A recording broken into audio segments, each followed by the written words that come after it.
Hi everyone and welcome back to Scale Studio. Today we're going to paint the Stug's base coat and partial whitewash. We're also going to discuss priming, distressing, and a little bit of preliminary color modulation. I'm also changing some stuff up, so if you're a Scale Studio fan, you'll probably spot the differences, and let me know if you like it. One more thing before we get started. This video is done in collaboration with Panzermeister36, so big thank you to him, since the first video got me over 200 subscribers in 2 days. I'm trying to reach 1,000 subscribers in this season, and I would mega appreciate it if you would subscribe. But without further ado, let's get the show on the road.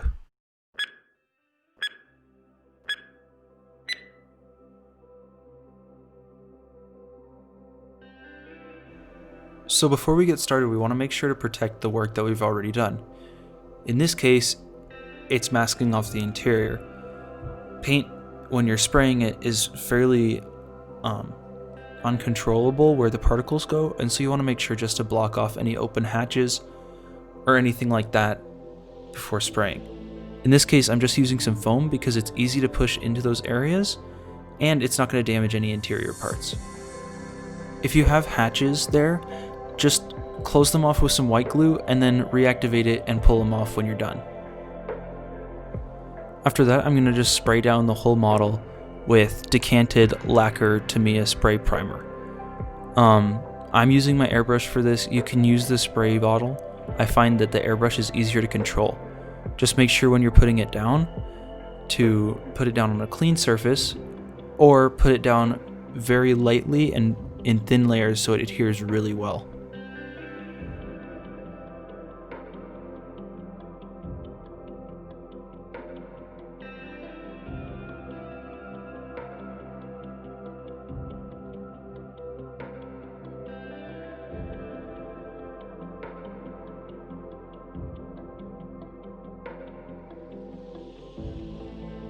After you give the model a little time to dry, you can go back and start making the shadow. And this isn't actually like a shadow coat or anything like that. This is just to make sure that while you're spray painting, you're not going to have any ugly gray show up in hard to spray paint areas. So this is when you can take your time and make sure that all those areas are covered. And I also used it as a bit of a pre-shading coat, just because it's easier that way and it looks better.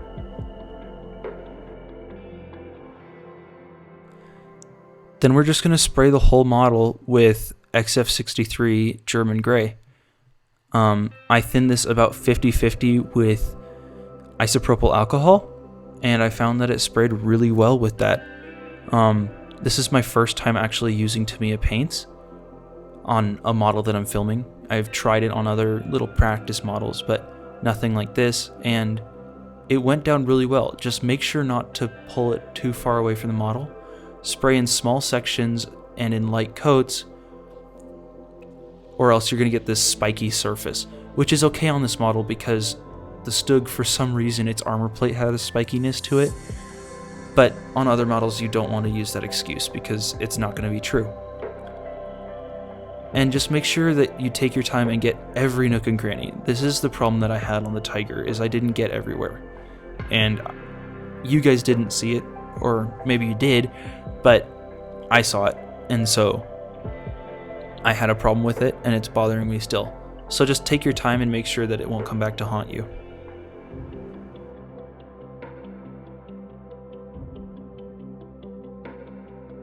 Then we're going to spray the whole surface with decanted hairspray. In the past, I diluted it with tap water, but because Tamiya paints are so much more durable than Vallejo, I decided not to in this case. I did go a little light on the coat though, and that's why I had to reapply it in a couple minutes. It just wasn't enough to create a realistic chipping result.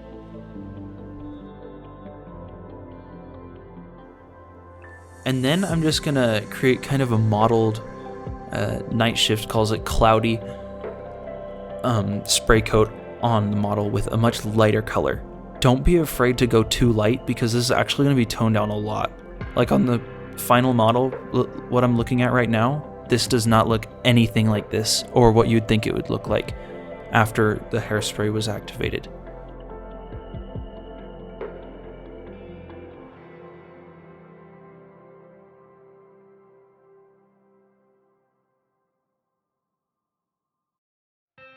And now you'll see the hairspray going into work. This is just tap water, and you tap the surface. I'm using a flat brush here, but I found that a round brush actually works better in later coats because this was too light. I did not put enough of the top coat on, and so most of it actually just washed off in the water left behind, which was horrible, and I had to redo it. So just make sure that you put on a thick coat of hairspray and the paint. Now, in terms of the thick coat of hairspray, make sure it's in a couple thin coats though. Just put it on in a consistent amount. But build it up, because if you don't build it up, it's going to look bad. And now you can see that I'm redoing all my work. I did reapply the hairspray because I didn't put enough on to last until the second round. So now you can see that it's a much heavier amount of paint, and it was also a much heavier amount of hairspray.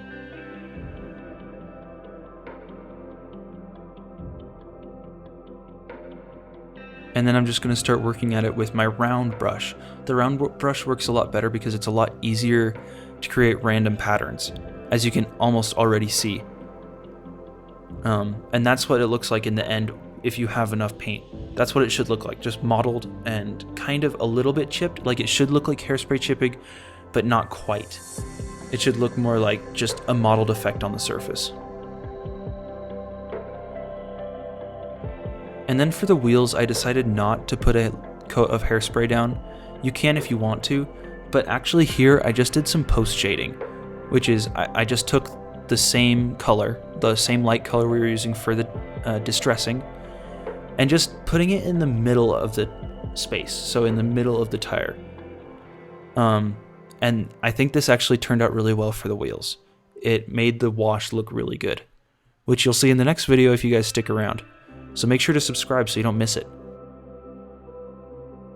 Now I'm going to take that same light color and mix a little bit of black into it, which is going to make it actually darker than the base coat color.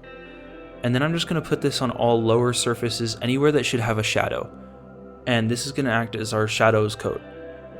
This is the beginning of color modulation. I usually do most of mine with oil paint, but I decided to airbrush this little part of it. There's going to be so much more, and so make sure to stick around to the second video, because you'll be able to see all that.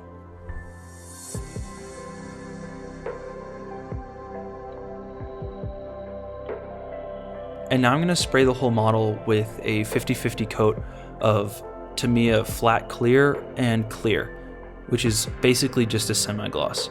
This will help us work with the decals as well as washes later on. This is when the paint job went a little bit south because I sprayed it from too far away. The particles dried up in midair and hit the surface and adhered there, which is what you call the orange peel effect. Now I'm going to start applying the decals. I'm going to start with Tester's decal set, which smells suspiciously like white vinegar, and then I'm just going to apply the decals. Move them into place gently. I didn't, and so it cracked a little bit, but that's no problem because you can just move it back into place. So if it does break, it's a little annoying, but don't sweat it. Then just cover it with another coat of decal set and reposition it if you need to. As you can see, it's the same process on this side here. Make sure it's lined up, cover it in another coat of decal set, and then position it again.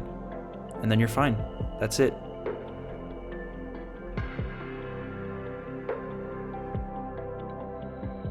And then I'm just going to cover the whole model in that same semi-gloss mixture.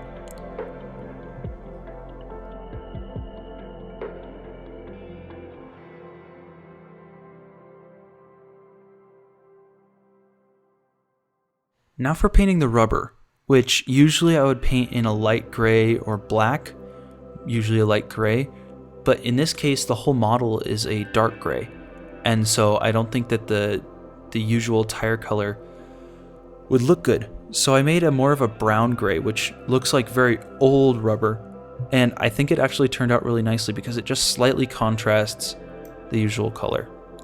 Make sure to thin it down with drying retarder because it makes painting a billion times easier. Then just go around with a fine brush, let the hub guide your brush, and you'll be done. It takes very little time this way. Just don't rush things because otherwise it's not going to look good. Take your time, be careful, and it'll look great. And as you can see, it's just the barest of contrasts, but I think it actually did turn out nicely. This should go nicely with rust and mud effects.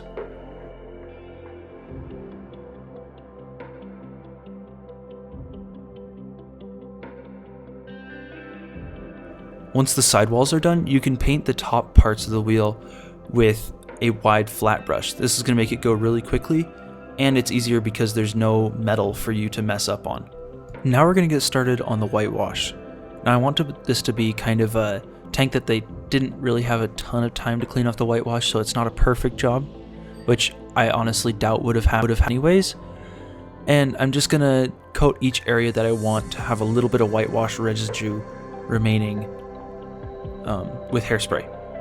So that's going to be the bottom surfaces, anything that's away from foot traffic or just in tight corners, stuff that'll be hard to clean out, so definitely around welds and stuff. And I could have done a lot more, but I felt like this was the right amount for what we're doing.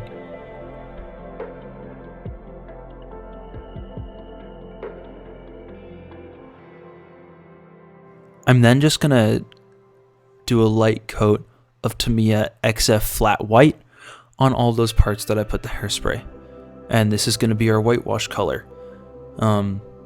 It's just white. Some people might want to do a very light gray so it looks a little colder and works better, but we can do that later.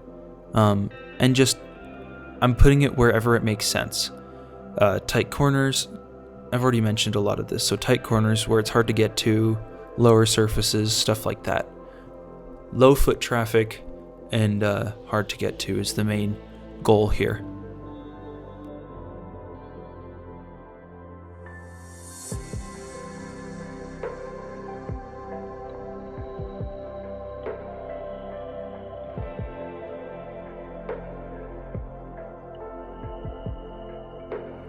And then I'm going to do the same thing we did with distressing. Just some tap water and the round brush and working away at the edges to give it a more of a jagged look. Because that's often what you see. It's not a smooth transition or what would look like a hair or airbrushed transition. This is kind of what you see, where it's kind of jagged and mottled like hairspray chipping would be.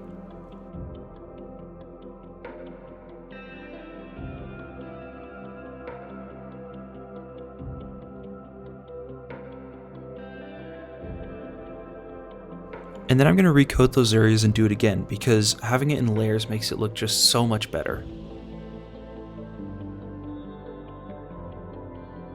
And this time I didn't reapply the hairspray because I wanted this to be a less worn coat, just because, you know, the older it is, the more worn it should be. And there's enough there that it'll still chip really easily because we did a nice and thick coat. Of course, done in smooth layers.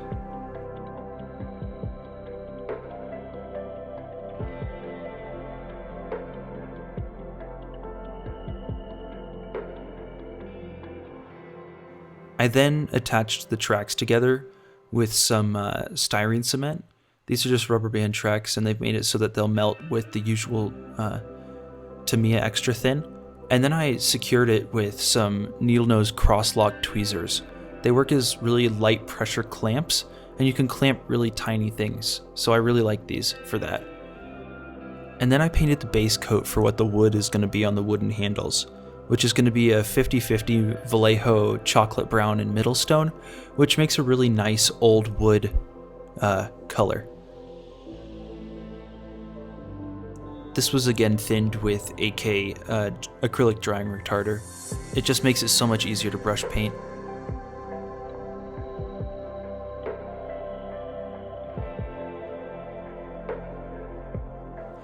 And then I just covered the whole surface in a light gray-blue filter. Now, I know what people say, and that blue, many people have an opinion on this. Panzer gray, some people say was a bluish gray, others say it was just gray. I'm in the gray category. But because we have the whitewash, a little bit of blue shading is going to make the model look nice and cold, and actually it's going to help accentuate the whitewash and blend it in with the rest of the model. And so that blue really helps with that, and actually it looks really good with the Panzer gray as well.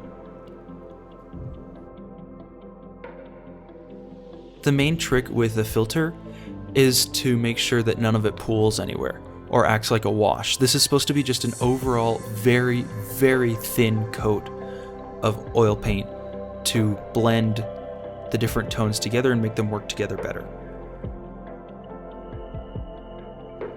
Also, since it's almost time for me to start working on my next model for the next series, I wanted you guys to vote on what you wanted to see me do.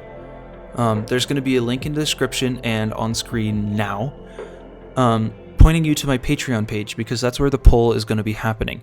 And it's totally free to sign up to Patreon, no charges, nothing, and it's going to be public on my page, so you guys don't have to pay me or Patreon anything. It takes 5 minutes to set up an account and another 30 seconds to vote. So do me a favor and let me know what you guys want to see, because otherwise I'm just going to choose something. And so if you guys want to see something special out of my collection, make sure to vote so that I know. Also, if you guys did choose to support me on Patreon, it would mean the world to me. Your support would be awesome, because that's going to mean I can keep doing this type of thing and showing you guys. This project was super elaborate, as you can probably see, and it would mean a ton to me if you guys would support me. And that's it for today. Thank you guys so much for watching to the end, and make sure to hit that like button if you enjoyed the video. Also, feel free to ask me any questions or just say hi down in the comments below. If you like my work, make sure to subscribe and hit the bell icon so you're notified the instant I release new content.